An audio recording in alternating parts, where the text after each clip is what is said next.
So you're here in Brazil and you had just fought in Mexico City. Both cities have their little adverse conditions. There you had the altitude, here the humidity. How is it for you just kind of like hopping all over the world and just dealing with the added stress? I'm enjoying it. I like traveling. I like meeting new people. The interesting part is people think that humidity's going to be a big problem. Actually, I don't think the humidity is too bad. I'm actually enjoying the heat. I prefer the heat normally. Mexico City, the elevation, that was something completely new. I never thought I would be so tired after the first round. So I'm going to take this one as a big blessing. And you fought in Brazil before. You've been here before, and you did well for yourself. Yeah, this will be my third fight actually in Brazil. I had one before I was in the UFC, and then I fought Carlos Diego Ferreira in the UFC, and now I'm here. Both wins. Yes. So Brazil is kind of... Brazil is good. I can't complain. I can't complain. You have an interesting situation in the division because you have a great record, and you're one of those guys who are really up there, but you seem to be a little overlooked when people talk about the title picture. Do you feel that maybe people don't really bring your name up that much? I think it's because I don't bring my name up that much. I used to be really interested in the title. It was one of those things where I was like, I need to get this, but it's not like that anymore. I've changed my mindset. I'm not looking for that crown. I have a different crown, and it's about. I've noticed the guys who do get this belt, it's not always what they expected, and I think I just want to enjoy this journey more than think about a piece of metal. Got it. Yeah, so that was actually my next question, because you're fighting another contender who you guys are up there, so you're not really thinking about whether that win will get you anywhere. No, I mean, as long as I can get another strong opponent, I'm extremely happy. My last... Actually, every fight I've had so far in the UFC has been really good. I've been getting the top 10, top 5, or undefeated guys in the UFC. So as long as I can continue to get these sorts of matchups, no complaints from me. If the belt is ever on the table, I'm not going to complain. But it's not something I'm going to be like, I gotta get the belt. You gotta give me the belt. No.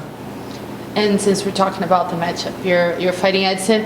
Obviously, whenever people talk about him, the kicks, the striking, like it's a very obvious thing to point out in his game.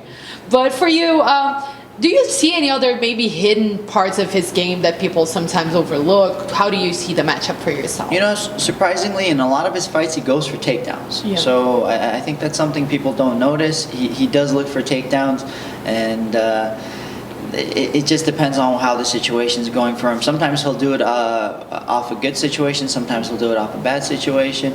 But overall, I haven't seen too much from his jiu-jitsu, because he hasn't really shown too much. Even when he takes people down, he spends more time ground and pound. He uses good ground and pound.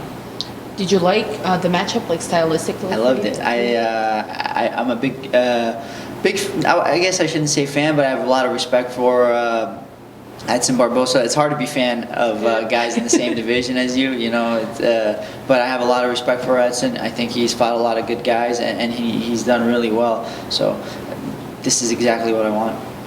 And not to get too political, but clearly the United States are going through interesting times, and there was recently a travel ban, and it didn't become an issue, but Musasi was talking about how he was worried about it. You're a U.S. citizen, right? So you're not really concerned about getting back in there, but how did it affect you?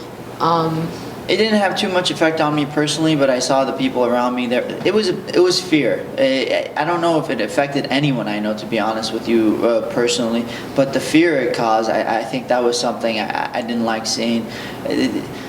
When you do things and you cause fear in such a big crowd, I think you've already made a mistake, because that's the backlash from fear is always the worst thing. Do you?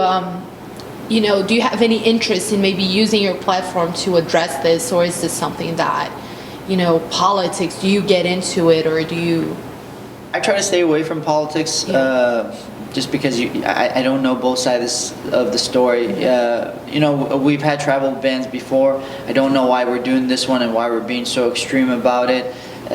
So it's not one of those things I want to get involved with, because the public opinion can change in 6 months.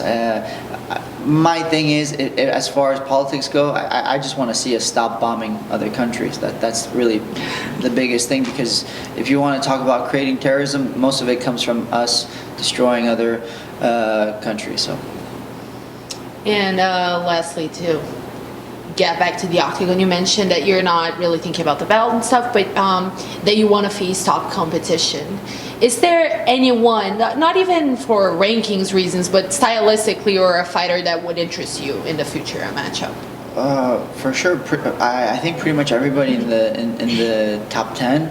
There's guys that are coming up that are undefeated in the lightweight division. A lot of guys like that. Tony Ferguson right now is on a tear. That's totally something that would interest me. I know that's kind of tricky because he's going to be fighting for the belt. So there's a ton of people. I would have to get a list. I'm a big fan of this sport, so I really do want to fight as many people as I can.